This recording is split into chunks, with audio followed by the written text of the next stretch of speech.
क्या आपने सूजी से ये टेस्टी और क्रिस्पी पॉकेट्स बनाकर तैयार करी हैं? एक बार बनाकर ट्राई करिए, बहुत पसंद आएगी। बहुत क्रिस्पी बनकर तैयार होती हैं और बहुत टेस्टी लगती हैं। आपके घरवालों, बच्चों को सबको बहुत पसंद आने वाली है।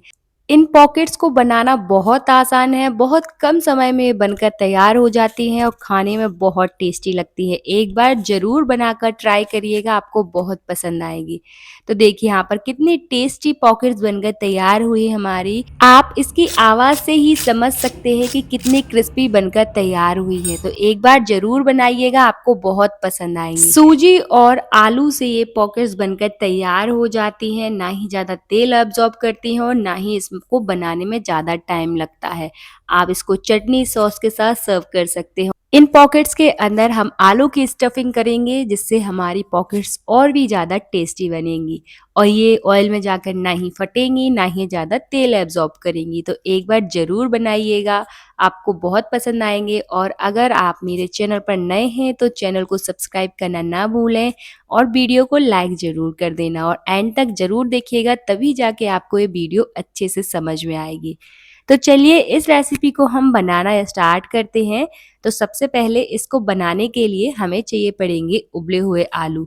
उबले हुए आलू और सूजी से ये नाश्ता बनाकर तैयार करेंगे, जो हेल्दी भी है, खाने में बहुत टेस्टी और क्रिस्पी लगता है। तो इसको बनाने के लिए सबसे पहले हम आलू लेंगे, दो मैंने यहाँ पर ठंडे आलू लिए हैं, उनको बढ़िया से छील कर ग्रेटर की मदद से ग्रेट करेंगे। तो आप क्वांटिटी कम ज़्यादा कर सकते हैं। मैंने यहाँ पर 2 आलू लिए हैं। आप उसको बढ़िया से ग्रेटर की मदद से ग्रेट कर लीजिए, ताकि इसमें कोई भी लम्स ना रहे। हमें कोई भी गुठलियाँ नहीं चाहिए आलूओं में, इसलिए अच्छे से मैश करिएगा या फिर ग्रेटर की मदद से ग्रेट कर लीजिए। अब कढ़ाई में डालेंगे हम थोड़ा सा ऑयल, जिसमें डालेंगे हम सरसों, साथ ही में डालेंगे हम तड़के के लिए जीरा। यहाँ पर आप प्याज का यूज़ कर सकते हैं, लेकिन यहाँ पर मैंने प्याज नहीं डाली है, प्याज को स्किप किया है। ये बिल्कुल ऑप्शनल है, आप चाहें तो डाल सकते हैं। अब इसमें हम कुछ बेसिक मसाले ऐड कर देंगे, जैसे कि चाट मसाला डालेंगे, गरम मसाला डालेंगे, लाल मिर्च पाउडर डालेंगे और साथ ही में हम डालेंगे यहाँ पर थोड़ा सा किचन मसाला। उससे बहुत ही ज़्यादा अच्छा टेस्ट आएगा और टेस्ट के अकॉर्डिंग हम नमक डाल देंगे और बढ़िया से इसको मिक्स कर लेंगे। इस तरह से अच्छे से एक मिक्सचर तैयार करना है, हमें आलूओं की स्टफिंग तैयार करनी है। इस तरह से हम चलाते रहेंगे और अच्छे से आलूओं को हम पका लेंगे, ताकि इसका मॉइस्चर कम हो जाए। तो देखिए इस तरह से बढ़िया से हमें मिक्स कर लेना है। आप यहाँ पर बिना तड़का लगा कर भी स्टफिंग तैयार कर सकते हैं। ग्रेट किए हुए उबले हुए आलूओं में बढ़िया से उसमें मसाले डाल दीजिए और उसको मिक्स करके बढ़िया से उसकी स्टफिंग तैयार कर लीजिए। लेकिन अगर आप इस तरह से तड़का लगाकर स्टफिंग तैयार कर रहे हैं, तो आपका जो नाश्ता है वो बहुत टेस्टी बनेगा। अब हमने आलूओं के मिक्सचर को साइड में रख दिया है और उसी जिस कढ़ाई में हमने आलूओं के मिक्सचर को तैयार किया था, उसी कढ़ाई में हम डालेंगे पानी। तो ज़्यादा बर्तन नहीं करेंगे गंदे। तो उसी कढ़ाई में यहाँ पर मैंने 1.5 कटोरी पानी डाला है। साथ ही में स्वाद अनुसार हम नमक डालेंगे और हम थोड़ा सा ऑयल डाल देंगे। ज़्यादा ऑयल नहीं डालना है, 1 टेबल स्पून हम ऑयल डालेंगे। और यहाँ पर हमने 1.5 कटोरी सूजी डाली थी, तो 1 कटोरी हम सूजी डालेंगे। और जब गैस का फ्लेम हम लो ही रखेंगे और जैसे ही हम सूजी अच्छे से मिक्स कर लेंगे, उसके बाद ही हम गैस का फ्लेम मीडियम कर देंगे और अच्छे से इसको चलाते रहेंगे, ताकि इसमें कोई भी लम्स ना बने। हमें कोई भी गुठलियाँ नहीं चाहिए सूजी में। अच्छे से मिक्स करते रहेंगे इस तरह से कंटिन्यूअसली। हमें तब तक मिक्स करते रहना है जब तक ये डो के फॉर्म में ना आ जाए। तो इस तरह से चलाते रहिएगा, गैस का फ्लेम मीडियम रख देंगे और चलाते रहेंगे। और जैसे ही सूजी डो के फॉर्म में आ जाएगी, तो हम गैस बंद कर देंगे। तो देखिए ज़्यादा टाइम नहीं लगता है, 2 मिनट में ही इजीली इस तरह से डो के फॉर्म में आ जाती है। और एक बात का ध्यान रखना कि अगर आपने 1 कटोरी सूजी ली है, तो उसके लिए 1.5 कटोरी पानी का यूज़ करिएगा, तभी जाके आपकी सूजी अच्छे से डो के फॉर्म में आएगी। तो इस तरह से हम बढ़िया से डो के फॉर्म में कर लेंगे सूजी को। तो देखिए कितनी परफेक्टली ये सूजी जो हमारी है अच्छे से फूल चुकी है और सारा पानी एब्जॉर्ब कर लिया है और बिल्कुल डो के फॉर्म में आ चुकी है। तो चलिए इसी स्टेज पर हम गैस बंद कर देंगे और इसको किसी भी बर्तन में हम ट्रांसफ़र कर लेंगे, ताकि जो हमारी सूजी है वो ठंडी हो जाए। तो चलिए हम यहाँ पर एक थाली में इस तरह से बढ़िया से ट्रांसफ़र कर देंगे और फैला कर रख देंगे। अभी बहुत गर्म है, तो अभी हम इसको टच नहीं करेंगे। जब सूजी ठंडी हो जाएगी, तो उसी के बाद हम इसको नाश्ते को बनाकर तैयार करेंगे। तब तक हम आगे की तैयारी कर लेते हैं। तो एक मिक्सिंग बोल लेंगे, उसमें हम डालेंगे मैदा। तो यहाँ पर मैंने 3 टेबल स्पून मैदा डाला है। साथ ही में हम स्वाद अनुसार नमक डाल देंगे और थोड़ी सी कलौंजी डाल देंगे, ये बिल्कुल ऑप्शनल है। और हरा धनिया डाल लेंगे थोड़ा सा, और थोड़ा थोड़ा करके हम पानी डालते जाएंगे इसमें और इसकी एक स्लरी बनाकर तैयार कर लेंगे। हमें एक घोल सा बनाकर तैयार कर लेना है और इसकी थिकनेस जो है वो हम मीडियम रखेंगे। ऐसी थिकनेस हमें रखनी है जिससे हमारे जो नाश्ते की कोटिंग है वो अच्छे से हो जाए।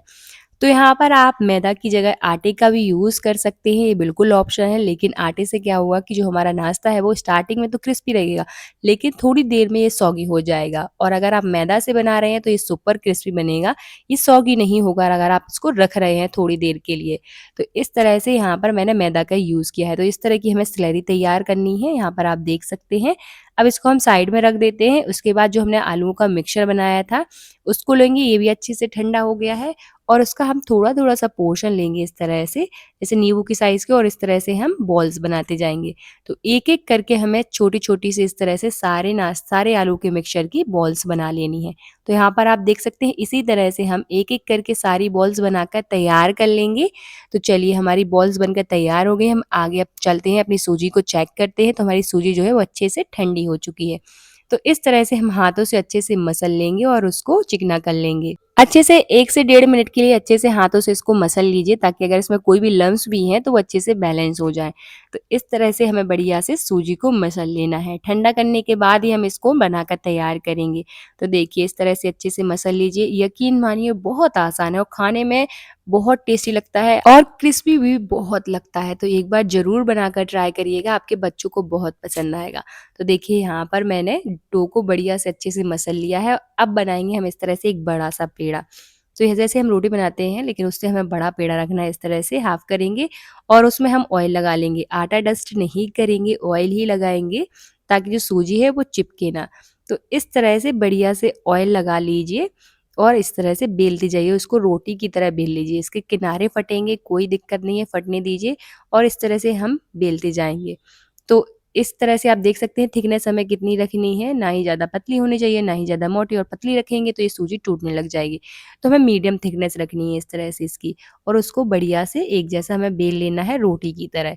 तो इस तरह से हमें बेल कर अब क्या करना है, हमें इसके किनारे हटाने हैं। तो इसके जो किनारे फट रहे हैं, कोई दिक्कत नहीं है, फटने दीजिए, क्योंकि इसको हमें एक इवन शेप देना है।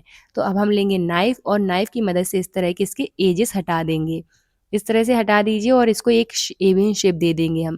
तो यहाँ पर मैंने उसको एजेस हटा दिए और इसका एक बड़ा वाला स्क्वायर निकल के आया है और इसके एजेस को हम हटा देंगे, साइड में रख देते हैं इस तरह से। देखिए इस तरह से हमें एक इवन शेप मिल जाएगा। अब इसको हम फिर से कट करेंगे और छोटे-छोटे से फिर से स्क्वायर बनाएँगे। तो सबसे पहले तो इनको हटा देते हैं हम एजेस को। यकीन मानिए एक बार ज़रूर बनाकर ट्राई करिएगा, बहुत आसान सी रेसिपी है, ज़्यादा टाइम नहीं लगता है। अगर आपके पास उबले हुए आलू पड़े हैं तो बस ये रेसिपी बना डालिए, आपके बच्चों को बहुत पसंद आएगी। तो देखिए आपको किस तरह से कट करना है, पहले तो एक बड़ा-सा स्क्वायर कट करेंगे हम, उसके बाद इस तरह से कट करके हम छोटे-छोटे स्क्वायर कट कर लेंगे। तो इस तरह से हमें बिल्कुल छोटे-छोटे स्क्वायर कट कर लेना है। तो देखिए, इसी तरह से हम सारे नाश्ते को बनाकर तैयार करेंगे। तो देखिए यहाँ पर इसकी थिकनेस आप चेक कर सकते हैं। ना ही ज़्यादा मोटी है, ना ही ज़्यादा पतली है, मीडियम थिकनेस रखेंगे। अगर ज़्यादा पतली हो जाएगी तो ये टूटने लग जाएगी। तो एक-एक करके सारे स्क्वायर्स की हमें इसी तरह से बनाकर तैयार कर लेने हैं। एक बड़ा-सा स्क्वायर बनाएँगे, उसमें से हम 4 छोटे-छोटे इस तरह से स्क्वायर बनाएँगे। अब एक स्क्वायर लेंगे हम छोटा वाला और उसमें इस तरह से जो हमने आलू की बॉल्स बनाकर तैयार करी थी, उनको रखेंगे इस तरह से, उसकी स्टफिंग करेंगे और इस तरह से जोड़ देंगे।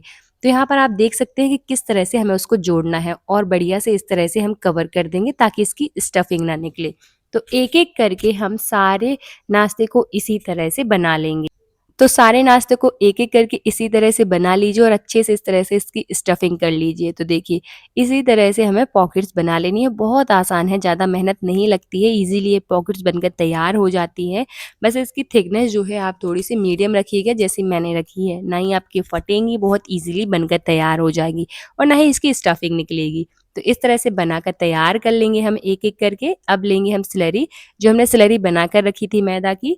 यहाँ पर आप गेहूँ के आटे की भी स्लरी ले सकते हैं, आपके ऊपर डिपेंड करता है। अब जो हमने पॉकेट्स बनाकर तैयार करी हैं आलू और सूजी की, उनको लेंगे और इस तरह से डायरेक्ट हम स्लरी में डिप कर देंगे। अच्छे से कोट कर लेंगे स्लरी से इसकी, ताकि इससे हमारा क्या होगा, नाश्ता बहुत ही ज़्यादा क्रिस्पी बनेगा।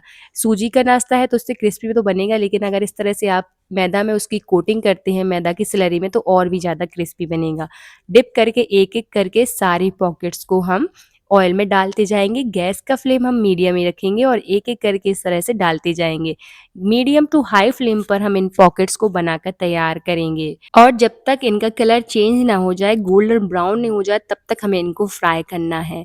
और इस तरह से बढ़िया से, ज़्यादा टाइम नहीं लगता है इनको फ्राई होने में, 3 से 4 मिनट लगते हैं। 3 से 4 मिनट में इजीली फ्राई हो जाते हैं। तो इस तरह से अलट पलट कर बढ़िया से दोनों साइड से इनको फ्राई कर लीजिए। जैसे ही इनका कलर गोल्डन ब्राउन हो जाए तो इनको निकाल लीजिएगा। तो देखिए यहाँ पर एक साइड से यहाँ पर अच्छे से पक चुके हैं, तो दूसरी साइड से भी हम इनको पलट देते हैं ताकि ये दोनों साइड से अच्छे से फ्राई हो सके। तो इसी तरह 1 से 2 बार दोनों साइड से अलट पलट कर क्रिस्पी और गोल्डन ब्राउन होने तक हम इनको फ्राई कर लेंगे। तो यहाँ पर आप देख सकते हैं कि इनका कलर चेंज होने लगा है। गैस का फ्लेम हम हाई टू मीडियम ही रखेंगे, कभी कभी बीच बीच में हम उसका हाई कर देंगे और बीच बीच में मीडियम, और इस तरह से अलट पलट कर बढ़िया से इनको हम फ्राई कर लेंगे। तो देखिए यहाँ पर इसकी स्टफिंग भी नहीं निकली और बहुत अच्छे से ये फ्राई हो गए हैं और ना ही ज़्यादा तेल एब्जॉर्ब करेंगे ये। तो एक बार ज़रूर बनाकर ट्राई करिएगा, आपको बहुत पसंद आएंगे। और कमेंट सेक्शन में ज़रूर बताइएगा कि आपको ये रेसिपी कैसी लगी और वीडियो को लाइक करना ना भूलें।